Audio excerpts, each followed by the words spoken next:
Tara, Ja, dito muna tayo tumambay. O Negro, ba't mo naman dito naisipan tumambay? Hindi ba delikado dito? Hindi delikado dito. Tambayan talaga to. Tsaka maganda tumambay dito, overlooking. Ah, kala ko kasi delikado dito. Oo nga, Negro. Maganda nga dito tumambay. Mas maganda sana dun sa taas. Kaso gabi na, hanggang alas 6 na kasi dun. Ah, ganun ba? Okay lang naman dito eh. Sa susunod na lang tayo pumunta. Ah, sige, sa susunod na lang tayong pumunta dun. Agahan lang natin. Iya, wait lang ah. Parang kilala ko to eh. Si Negro ata to.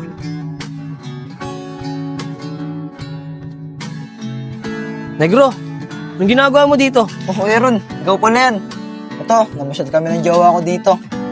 Jowa ba talaga yan? Baka tinatakot mo lang yan ah. Tigil-tigilan mo yan, delikado yan. Kuya, mali yung iniisip nyo. Jowa ko po talaga si Negro. Ano Ron, naniwala ka na.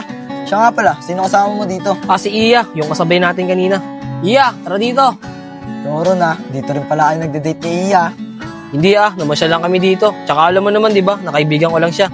Ikaw kasi Ron ayaw mo pang ligawan. Loko talaga, Negro. Di ba nga, sinabi ko sa'yo, ayaw masira yung pagkakaibigan namin. Nga pala, uwi na kami. Sasabay ba kayo? Hindi ko alam eh. Ano Ja, sabay na ba tayo sa kanila? Sige, Negro, sabay na tayo sa kanila. O sige, tara na. Tara, tara Ja.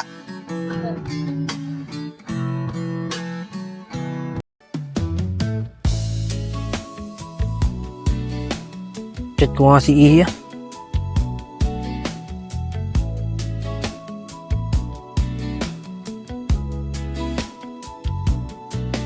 Mayroon akong kwento,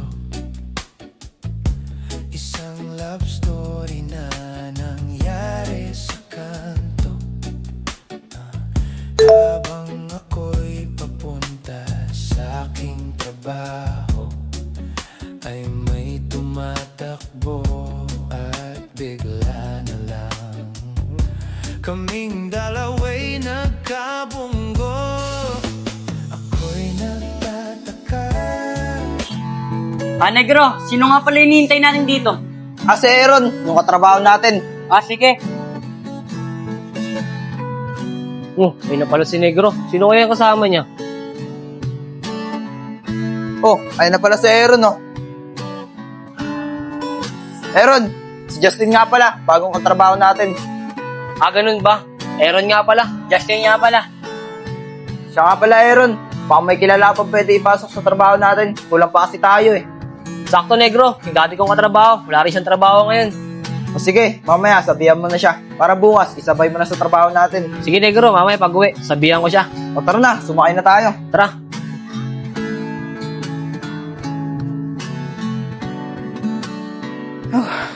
Init. Tara Ron, merenda muna tayo. Libre ko. Salamat, Negro. ah. Soft drinks nga po, 3, tapos 3 biskwit. Oh.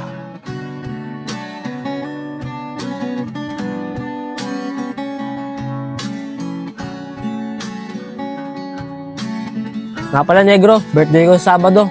Sa linggo ko na lang gaganapin para wala tayong pasok. Gusto ko kasi mag-swimming eh. Ah, ganun ba Ron? O sige, sama ako. Sama ko na rin yung jowa ko. Ikaw Justin, sama ka ba? Sige, Negro, sama ako. Wala naman akong gagawin sa bahay eh. Sige mga tol, aasahan ko kayo ah. Sagot ko naman na yung pagkain eh. Entrance na lang sa inyo. Oo Ron, makakaasa ka. Sige.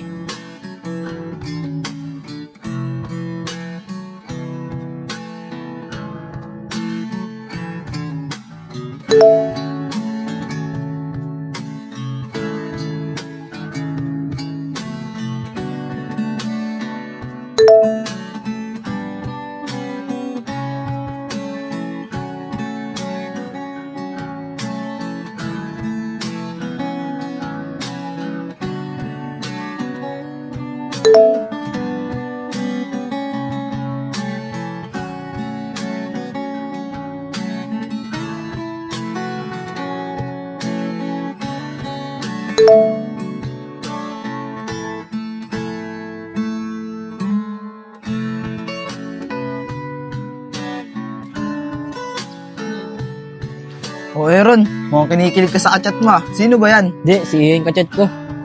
Aaron, siguro jowa mo na si Iya. Ayaw mo na aminin sa akin. Hindi nga, Negro. Kaibigan ko lang talaga yun. Tsaka kung jowa ko yun, pinagmalaki ko pa yun. Ikaw kasi Aaron Ang hina mo. Siya Tingin ko naman gusto ka rin naman ni Iya. Try mo kayong ligawan, wala namang mawawala sa'yo Ayoko nga, negro. Di ba nga sinabi ko sa'yo, kapag binasted niya ako, baka masira yung pagkakaibigan namin. Ay nung ayoko mawala. Sabagay, pero sayang kasi, bagay pa naman kayo ni Iya. Tsaka tingin ko naman gusto ka ni Iya. Basta, negro, masaya na ako dun sa kaibigan ko lang siya. Tara na, pasok ka tayo. Anong oras na rin naman, oh. Tara.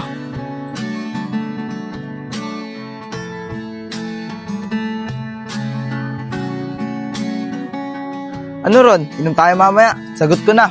Ayoko, negro. Ayoko kasi niya na nagiinom ako. Sige Aaron, ikaw bahala. Dalawa na lang kami ni Justin. Sige negro, doon na lang tayo sa bahay uminom. Sige Justin. Paano Ron, dito na kami ni Justin. Sige, negro. Baka magkita kami ngayon ni Iye. Sige Ron, dito na kami. Sige, magigit kayo dyan, ha.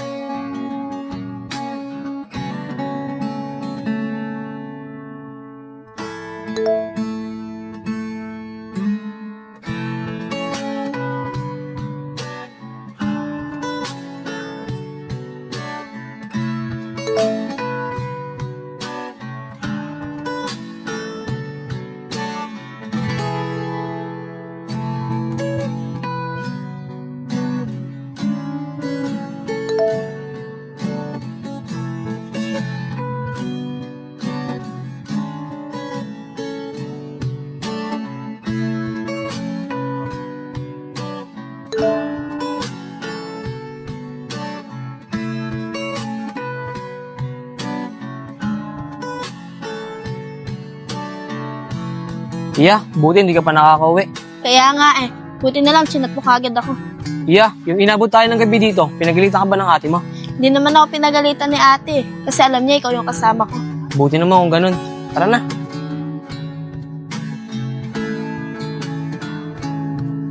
Aaron, magpahinga kaya muna tayo. Ang sakit na ng paa ko Iya, doon na tayo pahinga sa taas. Targahin na lang kita. Sigurado ka ba Aaron? Patarik yan?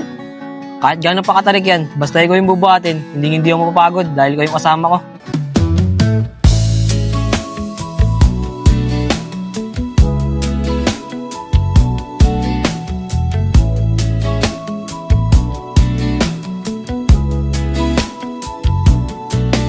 Wag na Aaron, magpahinga na lang tayo. Ang bigat ko kaya. Ay naku, Iya, walang mabigat basta gusto mo. Tara na. Mayroon akong kwento, isang love story na nangyari sa kanto. Habang ako'y papunta sa aking trabaho, ay may tumatakbo at bigla na lang. Pong, sarap dito, ang hangin. Junel, baka nga dyan. Baka mahulog ka pa dyan. Bangin pa naman yan. Ano ako, bata? Bata lang mahuhulog dito. Bahala ka dyan. Tara, Nel, doon pa tayo sa taas. Junel! Junel! Sabi ko naman sa'yo, huwag ka dyan Baka mahulog ka. Nel! Bakit? Anong sinisigaw-sigaw mo dyan? Umiilang ako dito. Loko ka talaga, Nel. Kinabahan ako sa'yo. Kala ko nahulog ka na. Kakakapi mo yan, Pong. Tignan mo nga, iing-iing na nga ako. Tara na, pita mo ako. Tara. Kala ko nahulog ka na. Kinabahan ako. Aaron, mas maganda pala yung view dito Dapat dito na lang tayo pumunta ng nakaraan. Hanggang alas 6 lang kasi dito. Eh, gabi na tayo pumunta nun, di ba? Tara, Iya, doon tayo sa may malilim. Mainit pa kasi dito Sige Aaron, tara. Tara, Iya, dito muna tayo. Iya, sa linggo aasahan kita. Sige Aaron. Pero Aaron, pwede ko bang isama si ate? O sige, Iya, wala namang problema yun para makilala ko rin siya. Oo Aaron, para makapag-enjoy din si ate. Alam mo naman na walang masyadong kaibigan yan. Aasahan ko kayo Pero salamat, Iya, dahil naging kaibigan kita. Pero Aaron, ang galing no? Dahil lang sa ID, nagkaroon pa ako ng kaibigan. Kaya nga buti na lang talaga ako nakakuha ng ID mo. Alam mo Aaron, kung iba yung nakapulot ng ID ko, hindi na nabalik to. Kasi mag-aaksaya pa sila ng oras para lang mabalik tong ID ko. Sa bagay, pwede rin mangyari yun. Tsaka alam mo naman, di ba, na maraming tao, walang pakialam sa mga nahulog na bagay. Kaya nga pero swerte pa rin ako dahil ikaw yung nakapulot na ito. Pero Iya, maswerte nga ako eh. Kasi nakilala ko yung taong nagugustuhan ko.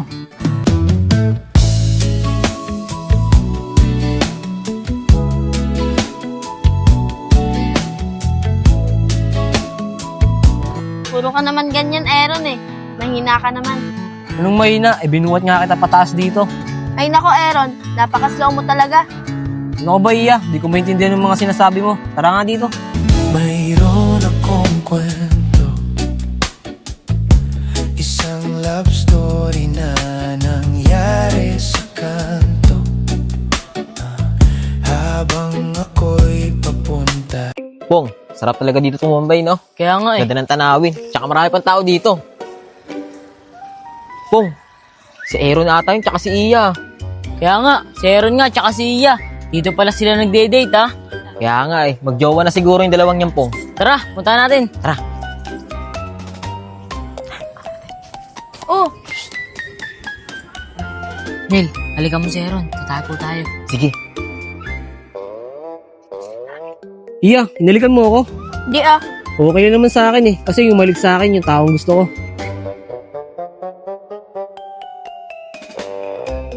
Iya, nakakadalawa ka na. Baka pwede ako naman umalik sa'yo. Kala mo ha, makakaisa kay Iya ha. Kaming dalawa ni Pongpong umalik sa'yo. Loko talaga kayong dalawa. Oh, anong ginagawa niyo dito? Galing kami dun sa taas ni Pongpong. Ang boring kasi dun sa atin eh. Ano, pauwi na rin ba kayo? Pauwi na rin kami ni Pongpong eh. Aaron, tara, sabay na tayo sa kanila. Sige Iya, tara. Tara Nel. Iya, dito na lang kita ihatid ha. Mag-ingat ka pa uwi ha. Sige, Aaron, mag-ingat rin kayo pa uwi. Dito na kami. Nel, nga pala. Di ba birthday ko sa Sabado? Gaganapin ko na lang sa Linggo. Mag-swimming tayo. Ron, alam mo naman wala kaming trabaho ni Pongpong eh. Huwag kayong mag-alala. Sagot ko na yung entrance nyo. Yun! Ayos! Sige, Tama sama nga kami eh. dun. Sige, tara na.